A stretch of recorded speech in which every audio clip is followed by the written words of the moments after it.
Good morning sa tanan sa tanining adlaw nga Friday no.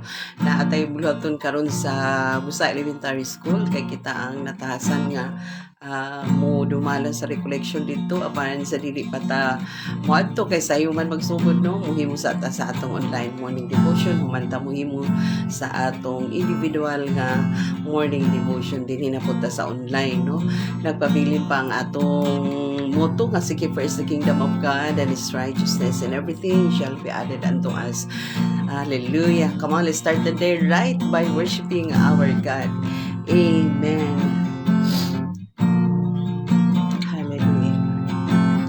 I just want to thank you for all you've done. I just want to praise you.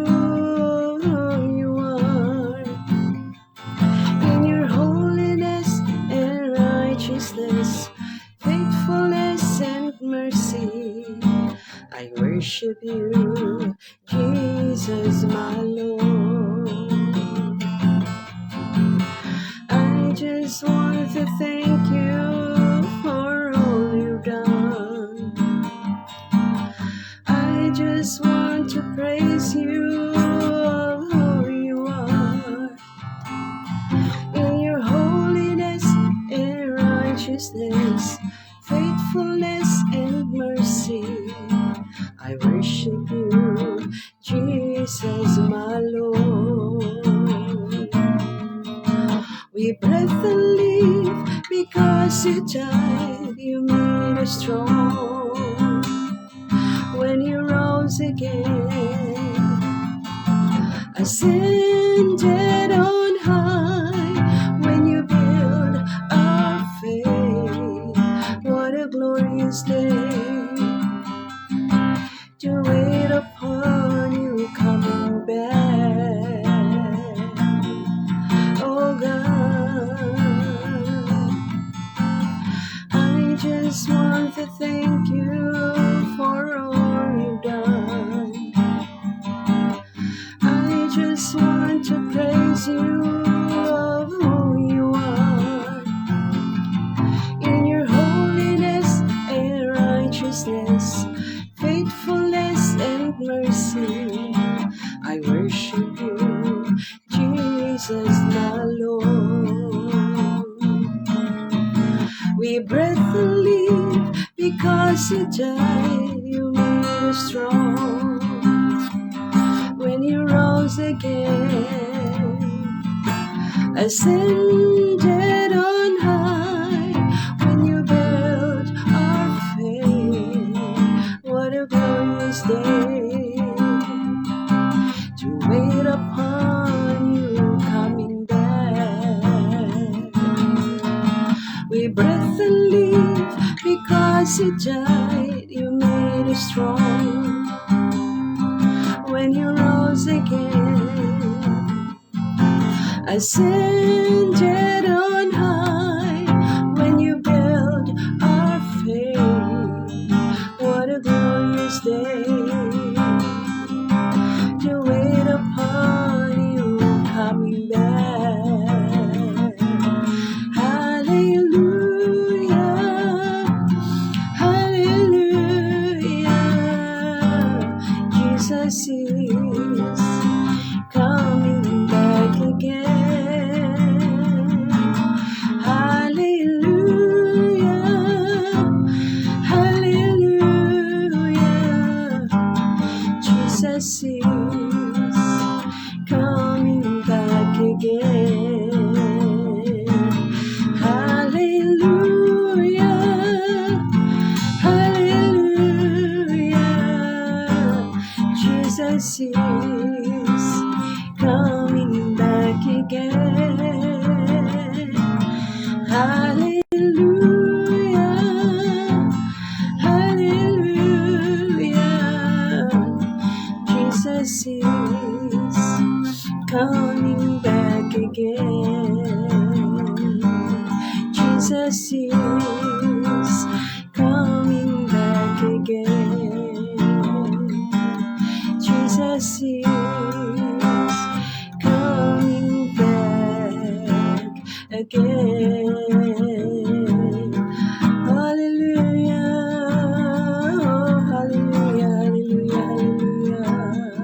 Lord, thank you kayo sa imong pagbukaw ka na mo ang haning sa isa kabuntagon nga imo pang ipabuka ang among mga mata nga imo minggi iniibol nga mo bangon Lord. Thank you kay ni ana labi na sa kalidad malinaw hinanaw kang katulong nga imong gi-provide tibok gabi o God ug dining laing mataho nga adlaw usab Ginoo nga Friday o God nga opportunity alang kanamo nga makapadayon kami sa pagpamuhat sa mga bulaton nga may kalambigitan sa imong kahimayaan ug makapadayon kami sa pagkinabuhi Kristohanon. Thank you kaayo Lord niining tanan sa among exhortation usab karon o God. Thank you kaayo nga imo kaming pasabton Ginoo sa imong mahal nga pulong dinhi Lord sa prophetic books Lord sa Obadiah o God. Thank you kaayo Lord and continue to cover us also Lord with your glory samtang kami padayon niini nga bulaton.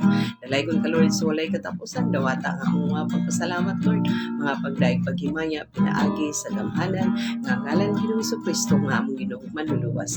Amen. Hallelujah. So padayon tanon sa Book of Obadiah ta karon. Sa Book of Obadiah no, walay chapter ang Book of Obadiah kay kuan ra isa ra siya ka di po matawag nga chapter pero usa ra gyud walay chapter walay kuan so mga verses ra ang atong mabasahan dinhi sa Book of Obadiah bubo ra kaayo so dinhi atong kutluon ang highlight gyud niini nga book no. Actually kung tanaw nato nagisgot ni may tungod sa prophecy no, may tungod sa prophecy about the punishment and judgment against Edom. And not only Edom but only other allies countries sa Edom no. Makita nato nga nahibaluan nato nga ang Edom is the descendants of Esau no. Esau is the brother of Jacob no. So morning ni ang highlight yun niini nga book. So Edom kita po nato dinhi no first nakita nato nga it talks the prophecy about the punishment and judgment against Edom and her allies country. Ikaduha nakita nato dinhi that Edom di is the descendants of Edom di is the descendants of Esau which is the brother of Jacob no. And nakita po nato diri nga Edom is the target. Actually, Edom is the target of the prophecy, no? Edom is the target of Obadiah's prophecies of doom, no? Judgment. Ngano man, nganong si Edom ang target sa kaning prophecy ni Obadiah, no? Dito nakasentro gyud kang Edom. Why? Because it is a shameful example no nga of hostility towards God's people kay nasagol man gud Edom is part also is one of Israelites gihapon si Edom pero nahimo man gud siya nga bad example of hostility sa grupo sa pundok sa mga katawan sa Dios sa Israel. Unsay pasabot sa hostility. Ang descendants ni Edom naamang gud dinha sa iyang descendants no. Ang Edom magod descendants ni Esau nakabaluta sa friction nga nahitabo kang Esau ug kang Jacob. So sa mga descendants ni Esau nga ang mga Edomites o Edom naa sa ilang pundok ang kanang bitang kinaiyang kaligut-gutan gyud sa Ginoo kanang kinaiyang nga dili maayo no kanang gahatag og bad example mao bitaw nga until now no until today naagi pa nagbangi gud gyapon mga Israelita gud gyapon considered gyapon sila mga Israelites pero kanang naa sa ila ang kanang hatred, naa sa ila ang mga ill feelings nga dili pagkakawala, naa sa ila ang ilang hunahuna kanunay kanang naa sa hostility kanang bitang kinaiya nga kanang makigbangi gyud kanang makig-away gyud kanang mga isog kay sa nga tanan nga dili kabalo mo tahod mga inana ba kanang naa sa ilang dinumtanay nung bangi diri bangi dito naa sa ila ng inana. So ang expected ni Lord sa mga katawan niya sa Israel is kanang malumo, kanang musunod sa Dios, mo-follow sa kabalauran sa Dios inana.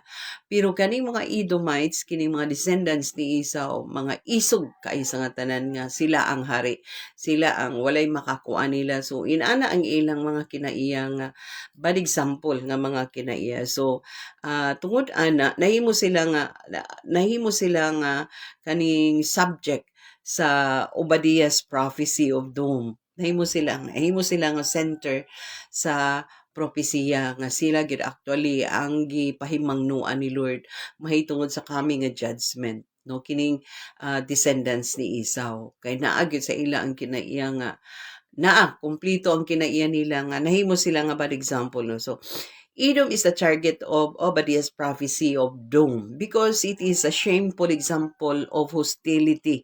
Shameful, makauulaw kaayo nga example of hostility against or towards God's people. Mga katawan sila, Jacob and Esau is brother.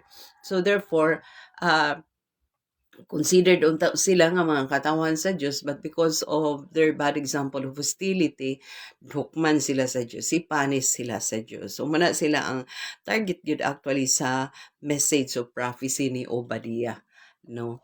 So nakita nato dinhi nga atong gibahin-bahin, no, diha sa verse 1 to 4, nakita nato din ang first announcement of judgment to Edom. And the second pronouncement the second announcement of judgment to Edom is in verse 5 and verse 5 to 7. Then the third announcement of judgment, accusation, and warning to Edom is makita sa verse 8 to 15. No, gibahin-bahin nato. And then the fourth promise of restoration dinhi na sa ikaapat na ang promise of restoration and victory to Israel, no, naa makita sa 16 to 18, verse 16 to 18 diha na pag-abot na sa ikaapat diha na makita na ang promise of restoration to Israel. And then ang ikalima is diha makita nato sa hinapos na verses. Sa ikalima makita nato ang promise of restoration and the kingship, no, the kingship of the Savior. Kaya pag-abot na sa 21, naa na sa 19 to 21. Pag-abot na sa 21, then Savior shall come of Mount Zion to judge the mountain of Esau, and the kingdom shall be the Lord's. No? So, maghari na si Lord. Siya na ang mudumala sa gingharian. No, makita nato din ha, gibahin-bahin gyud ang announcement, no, o judgment. Kaupat, no, katulo gibahin ang announcement of judgment to Edom.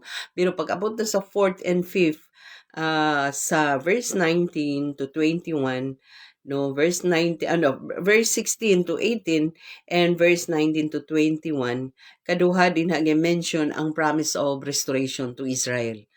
So atong na-mention kagahapon po dito sa Amos, sa last nga vision ni Amos, nakita nato dito nga ang restoration himuon gyud ni Lord human mahitabo ang judgment and punishment kay mawagtang naman ang mga bad example, mawagtang na ang mga ingon dito sa Bisaya pang mga walay hinungdan, no, mga mawagtang na ang dili mga maayo, mawagtang na kang komprutas pa mga tagak na mga wala na ang mga bad influence nga mga tao, no. So munang na ang remnant dito na muhimo si Lord og restoration sa tanan nga aspeto, dito na muhimo si Lord sa pag-abot na sa panahon nga mahibilin na ang mga katawhan nga gikahimut-an sa Dios. No, dito na dayon mahitabo.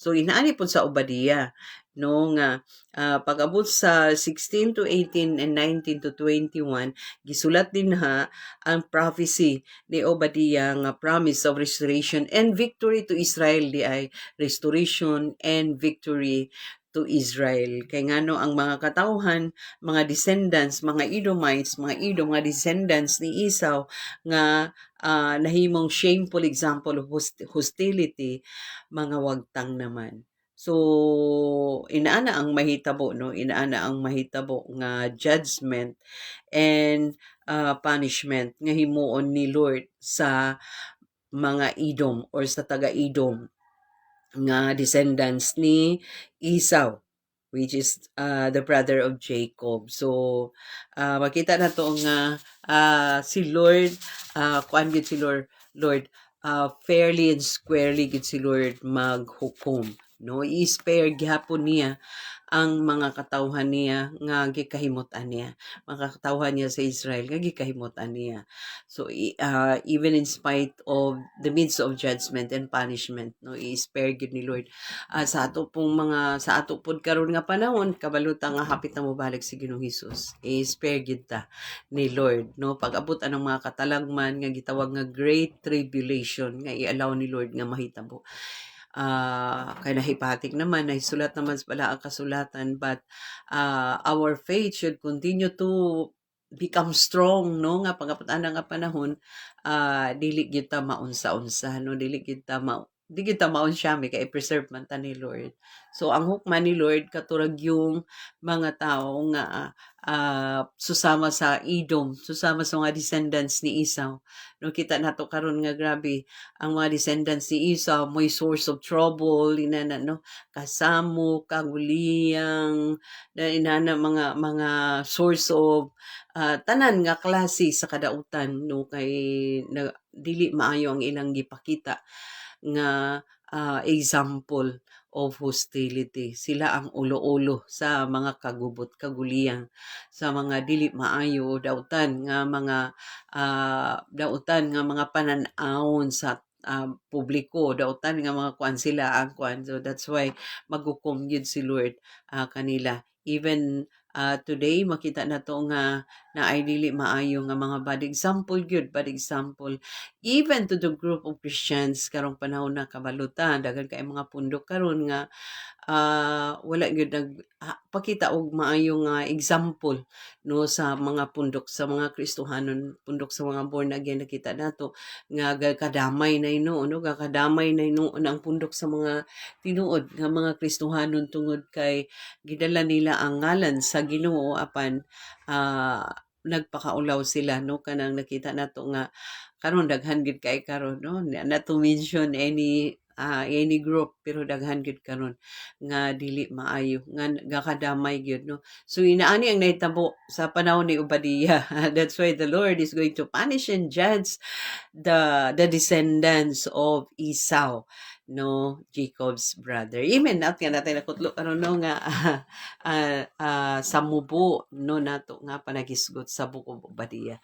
Dalay ko ng Diyos ug makamputa. Salamat kaayo Lord nga nini nga kabuntago naman imo kami nga giandam alang sa dako nga bulaton nining adlaw. Thank you kaayo sa GCLS nga gitagaan nimo opportunity Lord nga muhandle karon sa recollection Lord dito sa Gusa elementary school. O God, og thank you kaayo nga makig-uban ka nga dili minimo pasagdan banan minimo sa pag-handle sa recollection dito out of 13 and 14 15 classroom Ginoong ay handle. Salamat kaayo Lord, alaygon ka gid Lord sa walay katapusan sa mga kaigsuonan nga manarbaho karon uban usab sila sama sa imo pag-uban kanamo Lord sa pag-handle sa recollection sa mga kaigsuonan nga naay mga klase Ginoo bani sab sila, sa mga kaigsuonan nga naay mga online nga trabaho bani sila, mga kaigsuonan mga teacher na mo karon Lord ay uban ni usab sila Lord, sa mga kaigsuonan nga naay mga business nga gipang manage tabang isab sila Lord nga mag-asenso ang ilang business. Dalaygon ka Lord sa walay katapusan amahan samtang kami magapreparar sa pag-adto sa Gusa Thank you kaayo Lord nga ikaw magatabang kanamo. Dalaygon ka Lord sa walay katapusan dawata ang among mga pagpasalamat pagdaig paghimaya. Pinaagi sa gamhanan nga ngalan Ginoong Kristo nga among Ginoo maluluwas. Amen. God bless us all until next morning.